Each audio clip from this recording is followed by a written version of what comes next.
Hello and welcome to the part 4 of this 5-part English lesson series. In part 1, 2 and 3, we looked at 30 smart English expressions.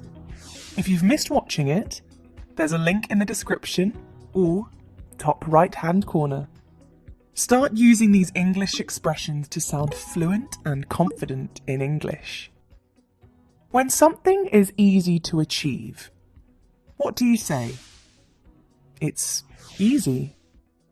And when it's difficult, you say it's hard to achieve.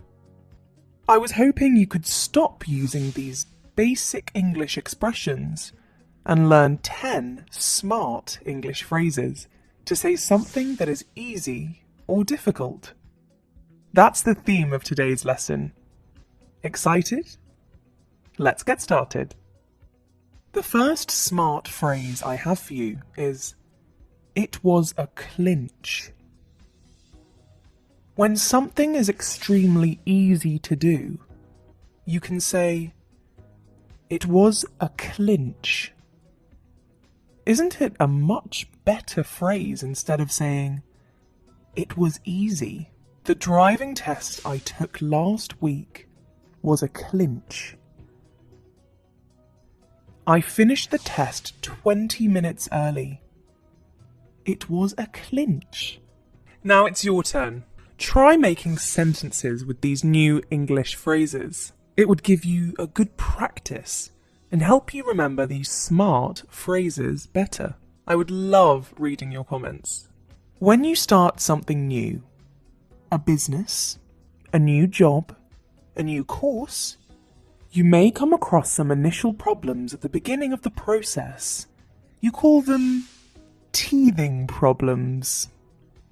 When babies start to teeth, they experience swollen gums and feel discomfort. That's where this phrase comes from. These are teething problems. There have been teething problems with the new computer application at work. Most startups run through these issues. They are nothing but teething problems. Don't worry. Moving on, we have, it's a tall order. When something is extremely difficult to achieve, you can say, it's a tall order. It's simple to understand, isn't it? Finishing the project in a month seems like a tall order. Finding a replacement for Ryan is going to be a tall order. He was good at multitasking. Next time, don't say, it's difficult. Instead, you could say, it's a tall order. Here's the next one. It has opened a can of worms. Have you come across a difficult situation that leads to another tough situation? So when you open a can of worms, you face multiple problematic situations. It simply means one situation leads to many other difficulties. Let's look at some examples. My home renovation opened a can of worms. The builders discovered so many problems.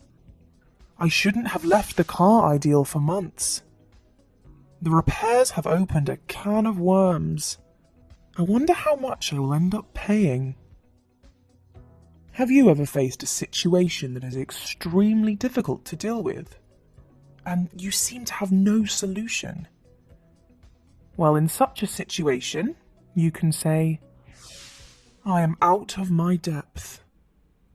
It merely means to be in a situation that is too difficult.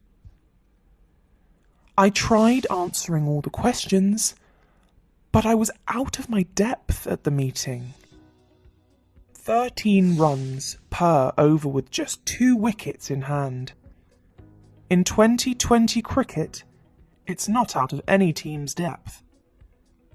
Next up, it's easier said than done.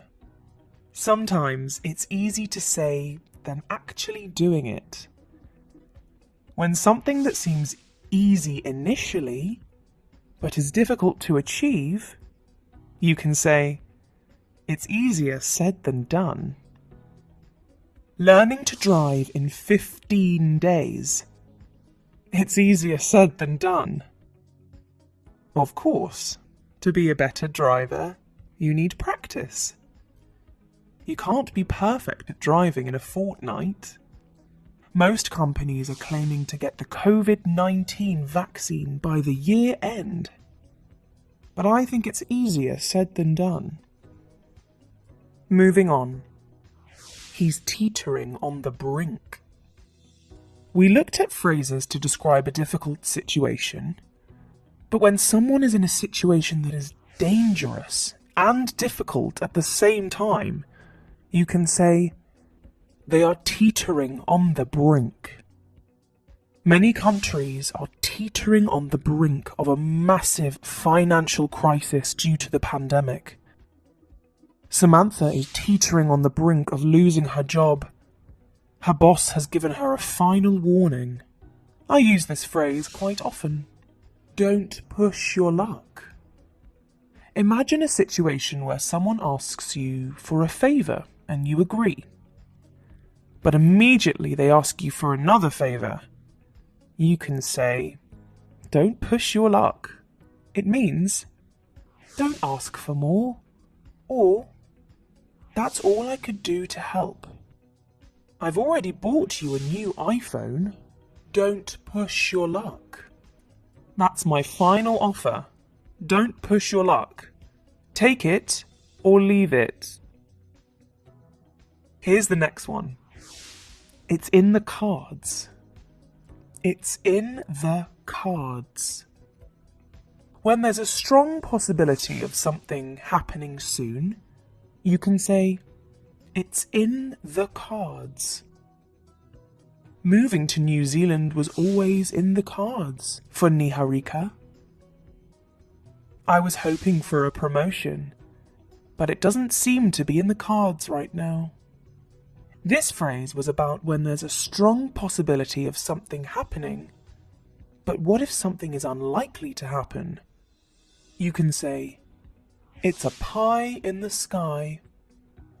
That's our next phrase. It's a pie in the sky. It simply means something that is unrealistic and unlikely to happen.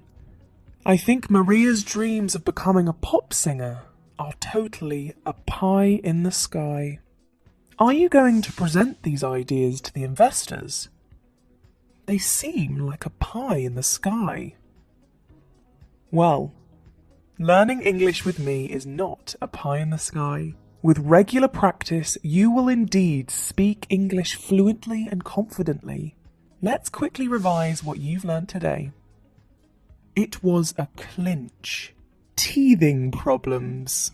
It's a tall order. It has opened a can of worms. I am out of my depth. It's easier said than done. He's teetering on the brink. Don't push your luck. It's in the cards.